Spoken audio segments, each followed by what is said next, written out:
kebenaran firman di bawah satu topik, yakni masalah.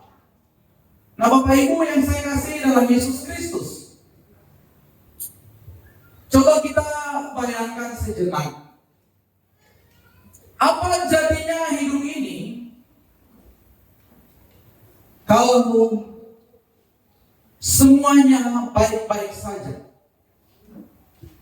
semua berjalan dengan lancar, apa yang kita inginkan atau rindukan selalu terpenuhi, semua serba ada, kita tidak pernah mengalami kesusahan dari segi ekonomi, dari segi kesehatan, di dalam keluarga, di dalam pekerjaan, di tempat pelayanan, semuanya berjalan dengan baik. Kira-kira apa yang terjadi, Bapak Ibu yang saya kasihi dalam Yesus Kristus? Hal ini juga pasti menjadi kerinduan kita, bahwa apa yang kita alami tidak ada yang namanya sebuah masalah.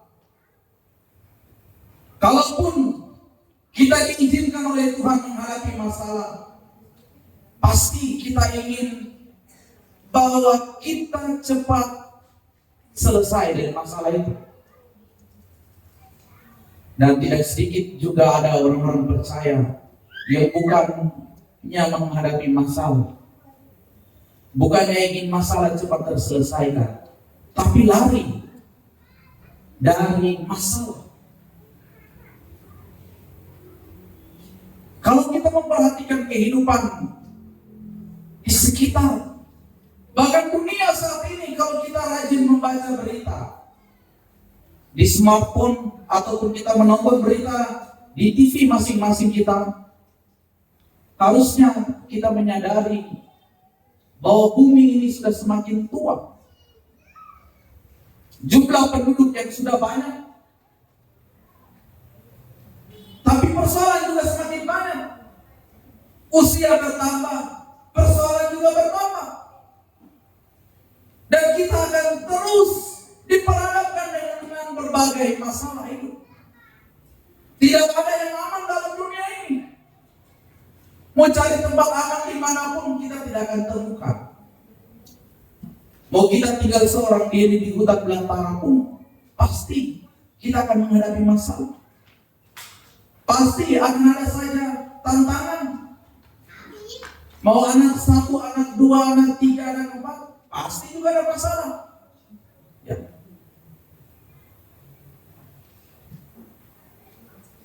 Hidup ini kita jalani juga dengan yang namanya berbagai masalah.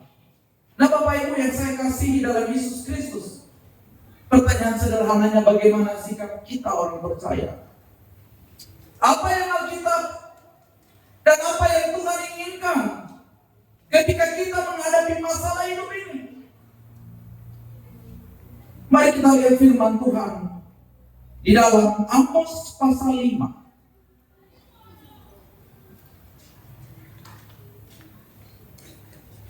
Amos pasal 5 ayat 4, firman-Nya katakan demikian.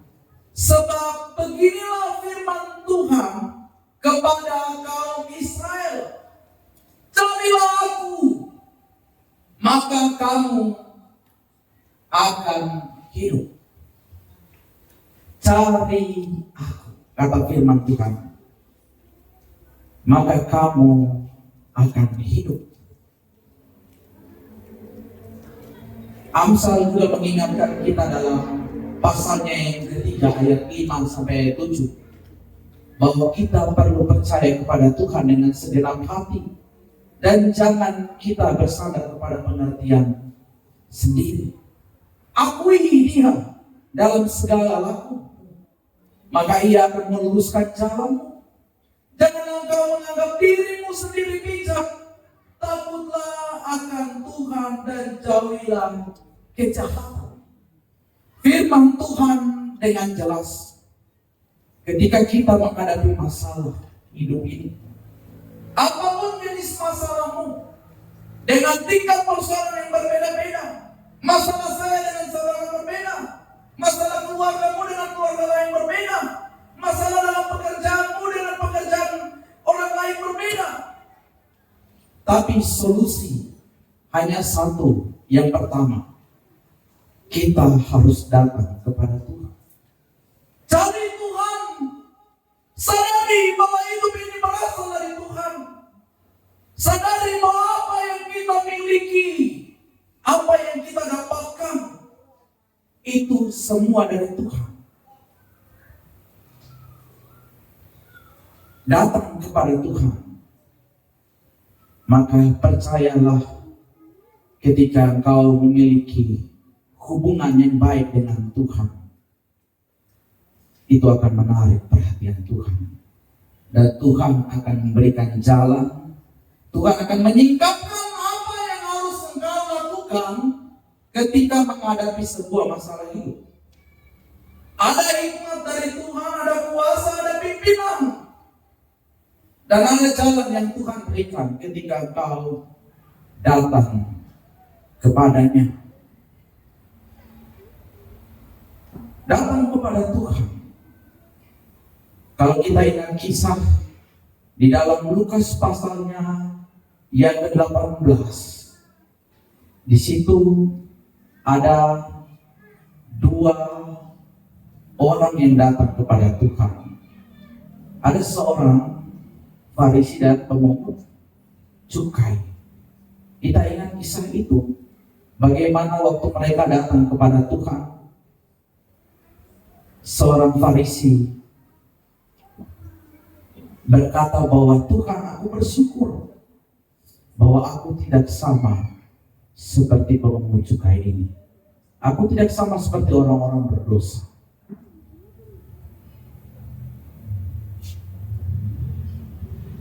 Aku tidak sama seperti perampok. Aku tidak sama, bukan seperti orang lain di ayat 11 dalam Lukas pasal 18. Aku bukan bersinah, tapi aku juga bukan seperti pemungut cukai. Bahkan lebih jauh dalam ayat selanjutnya, ayat 12. Aku berpuasa 2 kali seminggu. Aku memberikan 1/10 dari penghasilanku. Itu baik. Tuhan sudah lihat dan Tuhan dengar. Tapi ada seorang yang juga datang kepada Tuhan, yakni pemungut cukai, yang dia berdiri jauh-jauh, bahkan dia tidak berani menengadah ke langit. Ayat 13. Dia memukul dirinya dan berkata, ya Allah, kasihanilah aku orang berdosa ini. Dan Yesus katakan bahwa orang ini, yakni pemungut cukai, pulang ke rumahnya sebagai orang yang dibenarkan Allah. Sebab barang siapa meninggikan diri, ia akan direndahkan. Dan barang siapa merendahkan diri, ia akan direndahkan. Dari kisah ini, kekasih-kekasih Tuhan, setiap kita, mau kita orang yang merasa diri benar, mau kita orang yang merasa diri berdosa, kita mempunyai hak untuk datang kepada Tuhan. Kita diberikan kesempatan yang sama. Tidak terbatas waktu yang Tuhan berikan untuk kita datang kepadanya. Masih ada kesempatan, masih ada anugerah. Dan mari datang kepada Tuhan. Dan dari kisah ini juga, ketika kita datang kepada Tuhan, janganlah kita membandingkan diri dengan orang lain. Janganlah kita membeda-bedakan diri kita dengan orang lain. Kita semua sama. Kita semua orang berdosa. Kita harus menyadari kebenaran diri kita yang sebenarnya tidak layak, dan hanya oleh anugerah kita dilayakkan oleh Tuhan. Datang kepada Tuhan, dialah tempat yang tepat. Datang kepada Tuhan karena hidup ini bersumber dari Tuhan. Datang kepada Tuhan karena ada rahasia-rahasia ilahi yang mau disingkapkan, yang mau diberikan kepadamu, untuk engkau dapat mengatasi apa yang harus engkau lakukan, untuk engkau dapat melakukan apa yang ada di depan, sehingga engkau terlepas dari persoalan hidup ini. Saya senang dengan sebuah pujian. Pemain musik bisa maju ke depan. Kita kirimkan pujian ini. Pujian dari Niko Notor Harjo. Dia berkata demikian, ketika aku berbeban berat, ku datang kepada Yesus. Dia berikan damai dan sukacita, sejahtera dalam hatiku. Dimanapun kita berada, dalam situasi apapun yang kau hadapi hari ini, datang kepada Yesus. Buka hati dan katakan, Yesus pimpin saya.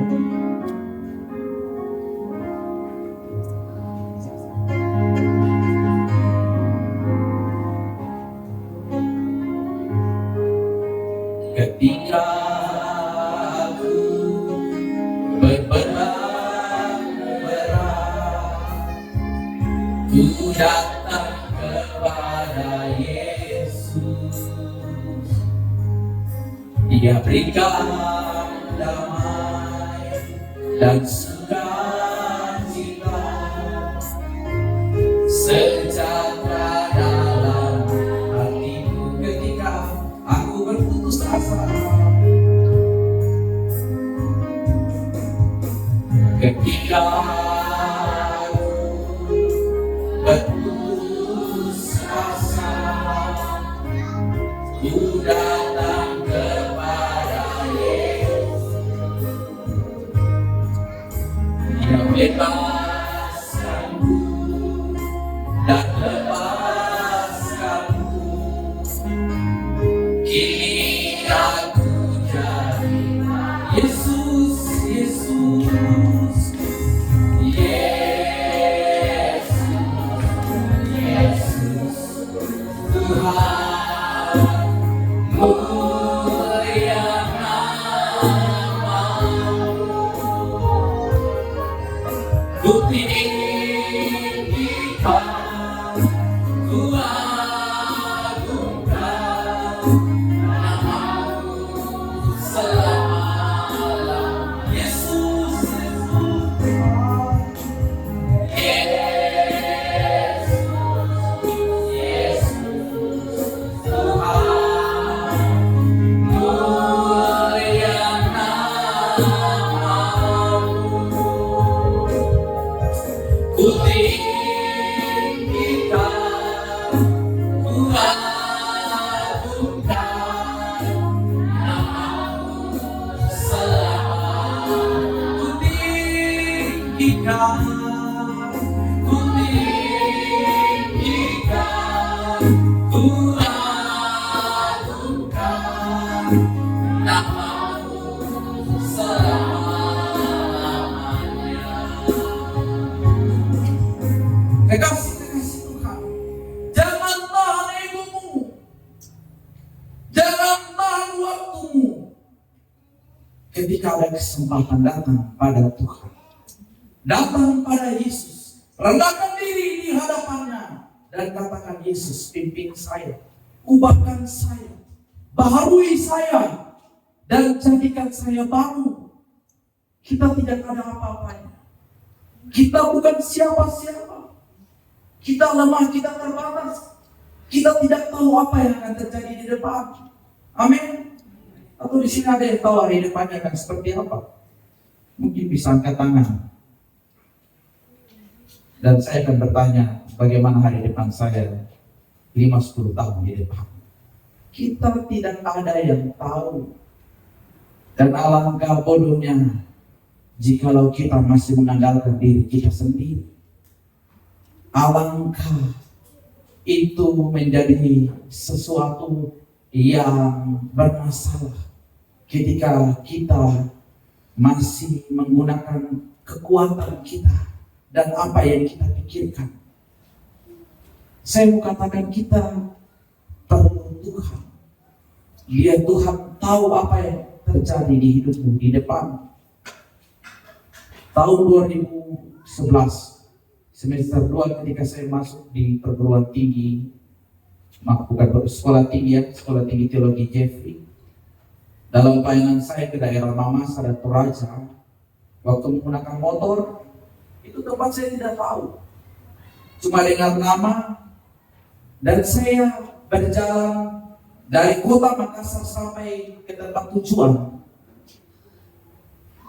Bukan dengan kekuatan saya, waktu itu belum ada GPS, belum ada Google Maps ya. handphone masih handphone Nokia 5510 ya. 6610 kali 5510 dulu ya.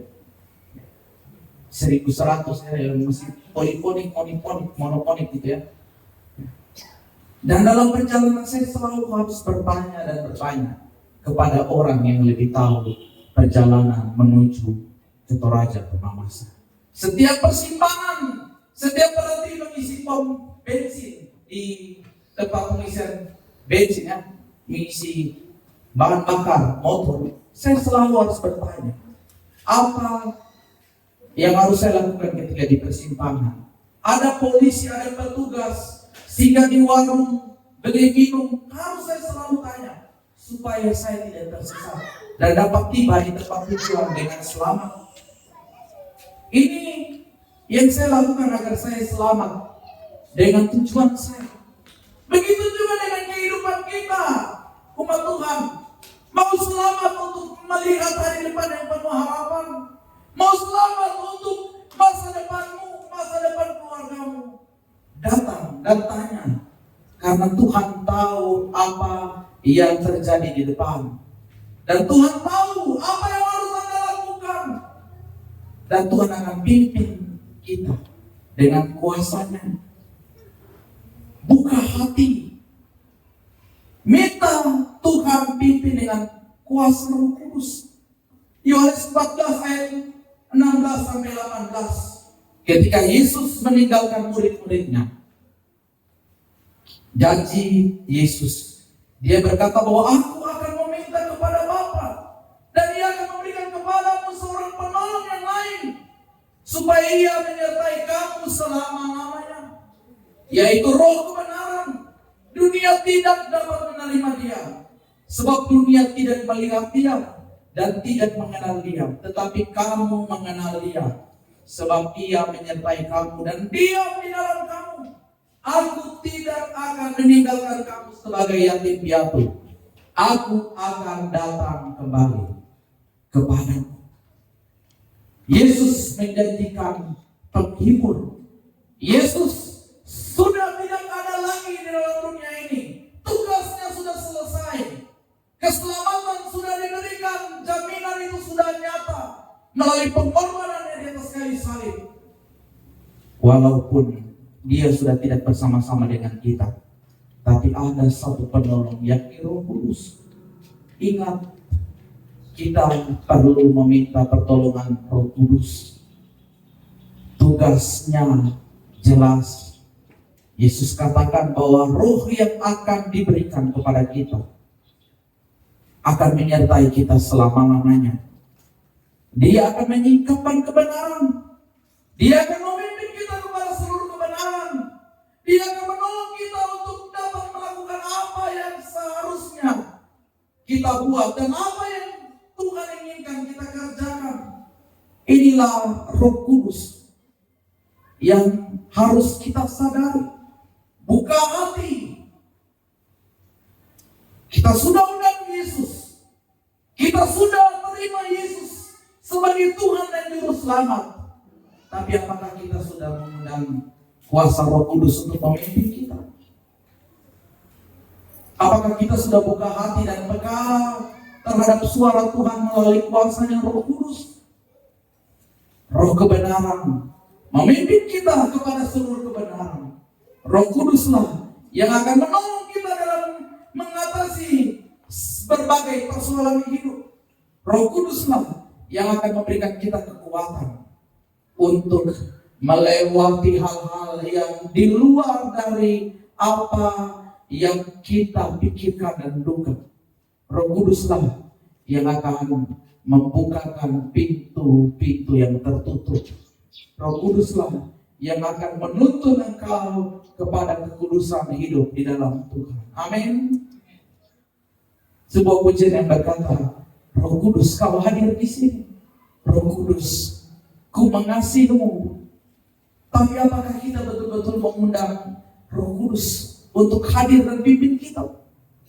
Ataukah pemahaman kita hanya sampai kepada Yesus?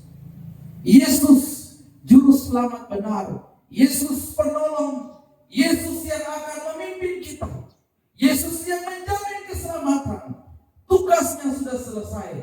sekarang kita perlu pimpinan kuasa Roh Kudus. Sekarang kita perlu pertolongan kuasa Roh Kudus untuk membawa kita mengalami pemulihan dari setiap masalah, membawa kita menerobos setiap persoalan-persoalan yang ada di depan, membawa kita mengalami mujizat besar yang Tuhan sediakan. Buka hati untuk Roh Kudus hadir saat ini. Jangan keraskan hati untuk tidak dipimpin oleh Roh Kudus.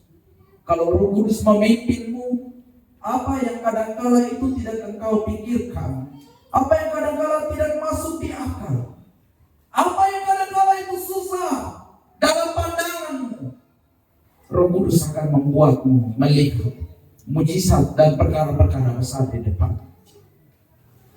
Sekali lagi, buka hati dan minta pertolongan kuasanya melalui Roh Kudus.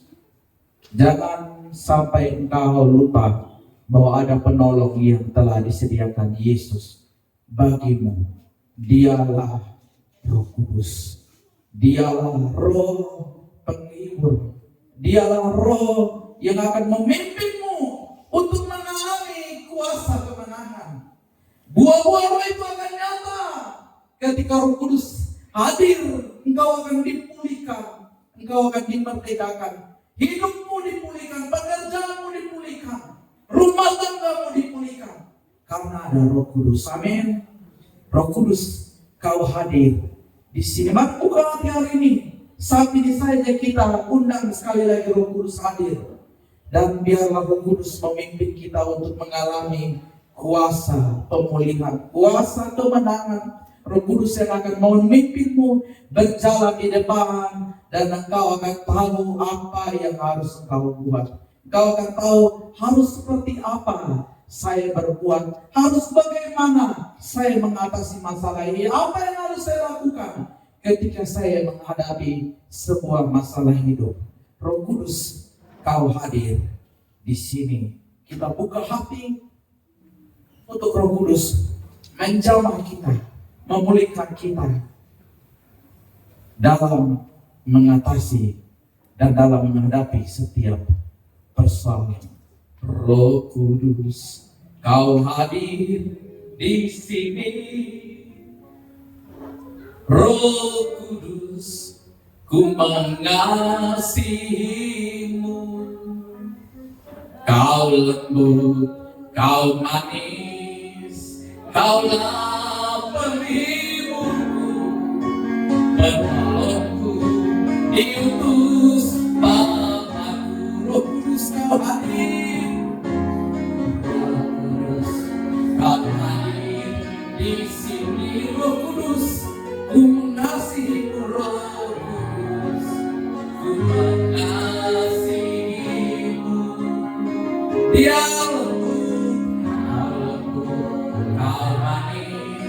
kaulah penghibur, dia penolong kita. Dia diutus oleh Bapa dan Yesus untuk kita hidup. Ku buka hati untuk Roh-Mu Tuhan. Ku buka hati menyembah-Mu Yesus.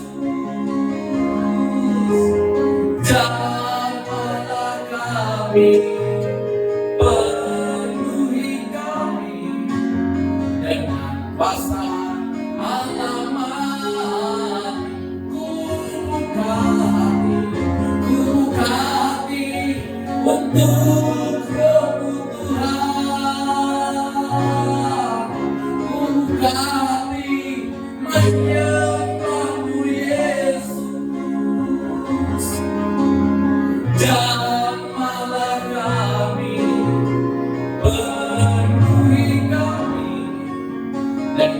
Kuasa alamat tinggi, jamahlah kami, jamahlah kami, penuhi kami dengan kuasa alamat tinggi. Bapak Ibu, saudara-saudara yang saya kasih dalam Yesus Kristus, ketika engkau buka hati untuk Roh Tuhan, manifestasi kuasa Roh Kudus akan memimpinmu. Karunia-karunia dari Roh Kudus akan dinyatakan bagimu. Kau akan diperlengkapi untuk sebuah maksud yang indah dan mulia. Engkau akan diperlengkapi untuk mengatasi berbagai persoalan hidup. Engkau akan diperlengkapi dengan hikmat dari tempat yang maha tinggi untuk tahu apa yang kau harus buat ketika menghadapi masalah. Amin. Saya sedikit kesaksian. Dulu saya tidak terlalu begitu mengalami pimpinan Tuhan melalui Roh Kudus. Saya dalam tanda kutip agak sedikit alergi ya. Saya harus jujur, walaupun dulu di STT doktrin pemahaman Alkitab kebenaran kami pahami dengan baik. Tapi untuk ada dalam pimpinan Roh Kudus itu barang apa itu nanti sudah sampai pemahaman itu. Saya tidak terlalu berfokus kepada pimpinan kuasa Tuhan Roh Kudus. Saya berfokus kepada Tuhan dan kebenarannya kepada Yesus. Tapi saya lupa, saya terlewatkan bahwa ada satu pribadi yang sebenarnya mempunyai peranan penting. Bapa sudah mengerjakan bagiannya. Allah sudah mengerjakan bagiannya. Ciptaan sudah disediakan. Kasih-Nya sudah dinyatakan. Yesus sudah selesai dalam tanggung jawabnya sebagai penyelamat, penolong, dan pemberi hidup. Sekarang di zaman ini, di waktu ini, ada seorang pribadi, yakni Roh Kudus, yang harusnya kita pahami bahwa dialah pribadi yang diutus Bapa. Dialah pribadi yang sudah dijanjikan.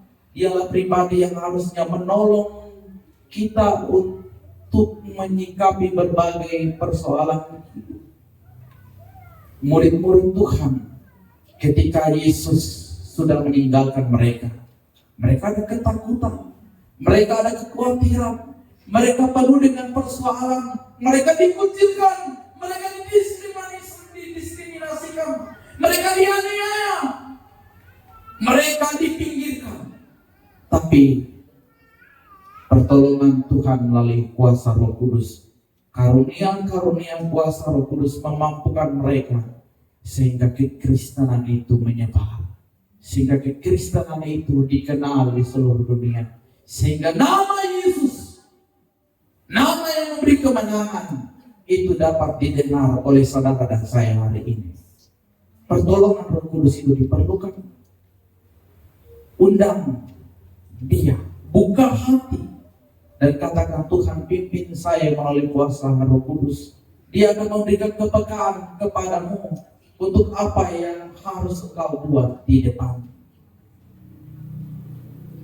Yang terakhir, dalam menyikapi persoalan hidup yang terjadi, Alkitab katakan dalam Efesus pasal 6 ayat 10 hingga ayat 11. Akhirnya, hendaklah kamu kuat di dalam Tuhan, di dalam kekuatan kuasa-Nya. Kenakanlah seluruh perlengkapan senjata Allah, supaya kamu dapat bertahan melawan tipu muslihat dari si iblis.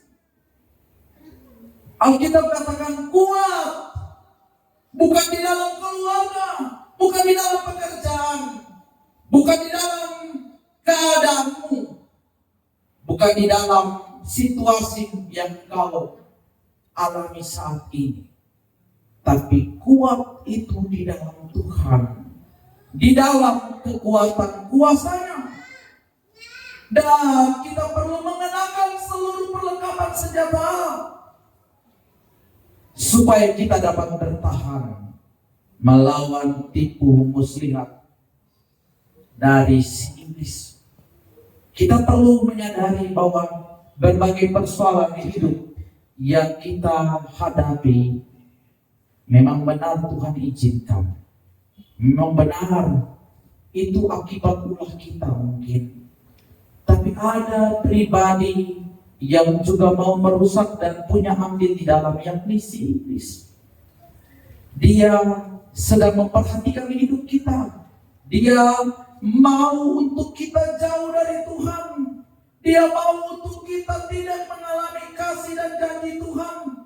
Dia mau untuk kita selalu terpuruk dan dalam keadaan yang penuh dengan persoalan. Oleh sebab itu firman Tuhan katakan kita perlu kuat di dalam Tuhan. Dan kekuatan di dalam Tuhan itu dapat terjadi. Ayat 11 dalam Efesus pasal 6. Ketika kita mengenakan seluruh perlengkapan senjata Allah. Apa itu saja perlengkapan senjata Allah? Ayat 14 dalam Efesus pasal 6. Berdirilah tegak berikat pinggangkan kebenaran. Ada kebenaran, ada keadilan, berbaju silakan keadilan. Kakimu berkasutkan kerelaan untuk memberitakan Injil damai sejahtera. Ayat 16 dalam Efesus pasal 6. Dalam segala keadaan pergunakanlah perisai iman supaya kamu dapat memadamkan panah api dari si jahat, dan terimalah ketubuh keselamatan dan pedang roh, yaitu firman Allah, dalam segala doa dan permohonan. Jadi ada perlengkapan-perlengkapan senjata Allah agar kita kuat di dalam menghadapi masalah, di dalam menghadapi tipu muslihat dari si iblis. Ada harus kebenaran, keadilan, harus ada iman, harus ada ketubuh keselamatan, harus ada Roh Kudus. Pada roh itu harus ada yang di firman Allah, dan harus ada doa dan permohonan. Ini perlengkapan-perlengkapan yang perlu kita miliki. Selain kita datang kepada Tuhan, selain kita buka hati untuk Tuhan pimpin kita dengan kuasa Roh Kudus, perlengkapan ini kita perlukan juga untuk kita kuat di dalam Tuhan, sehingga tipu muslihat dan iblis itu dapat kita kalahkan. Kita dapat keluar sebagai pemenang. Kekasih-kekasih Tuhan, sekali lagi bahwa kita menghadapi persoalan hidup yang berbeda-beda. Mungkin persoalanmu dan persoalan orang di sekitarmu berbeda. Keluargamu dengan keluarga orang lain berbeda. Tapi solusi itu satu. Datang pada Tuhan. Ada sikap yang kali kita katakan ketika kita datang kepada Tuhan. Kita belajar dari orang Farisi dan pemungut cukai dalam Lukas pasal 18. Mari buka hati dan undang Tuhan melalui kuasanya Roh Kudus, serta kenakanlah perlengkapan senjata Allah agar kita dapat menang melawan tipu muslihat si iblis. Kita akan dapat keluar sebagai pemenang, dan orang lain dapat melihat Tuhan melalui setiap masalah yang kita hadapi. Dan orang lain berkata, ini orangnya Tuhan, dia orangnya Tuhan. Ini dia gereja di mana? Dia ibadah di mana? Dia percaya Tuhan yang bagaimana? Orang lain akan tertarik datang kepada Tuhan karena ada kuasa, ada kemenangan, ada Tuhan bersama-sama dengan kita. Jangan ragukan Tuhan dalam hidup. Jangan sepelekan waktumu dengan Tuhan. Jangan sepelekan hubunganmu dengan Tuhan.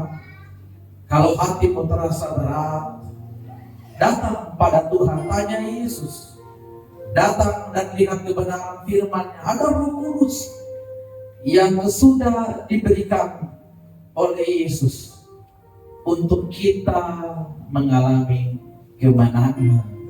Ketika aku berbeban berat, kita datang kepada Yesus. Dan bila hati terasa berat, tanya Yesus. Bila hati terasa berat, kita kirimkan pujian ini. Tuhan mau pulihkan saudara saya. Tuhan mau pulihkan keluarga kita. Tuhan mau pulihkan ekonomi kita. Tuhan mau pulihkan anak-anak kita.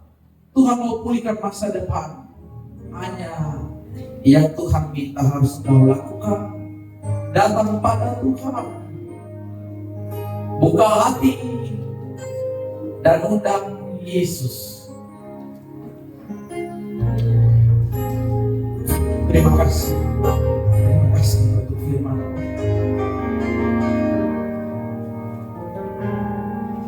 Bila hati terasa berat, masalahku mengerti berat, hanya Yesus apa yang harus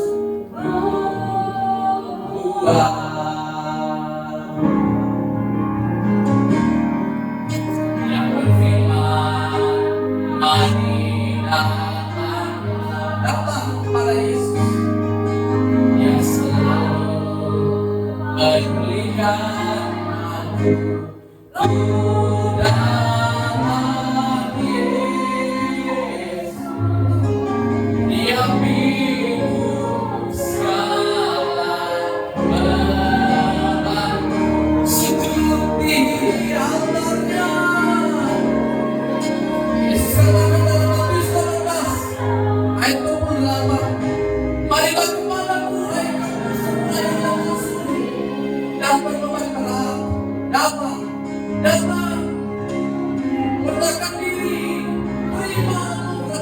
Terima kuasa, terima pemulihan, terima Roh Kudus yang akan memimpinmu dan membangkitkanmu, yang akan memulihkan keadaanmu.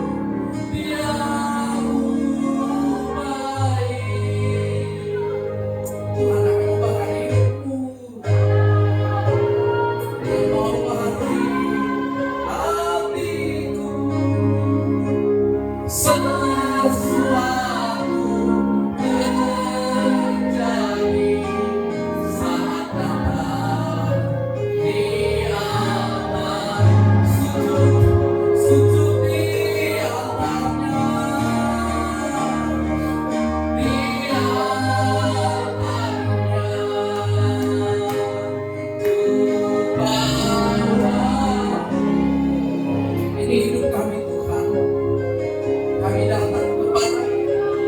Kami lemah, kami penuh dengan keterbatasan, kami butuh kuasa-Mu, kami butuh pemulihan daripada-Mu.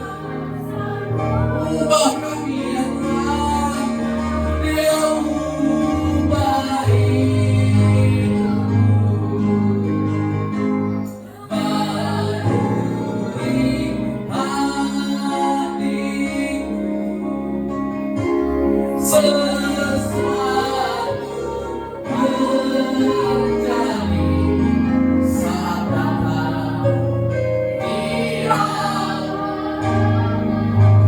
Pemulihan terjadi,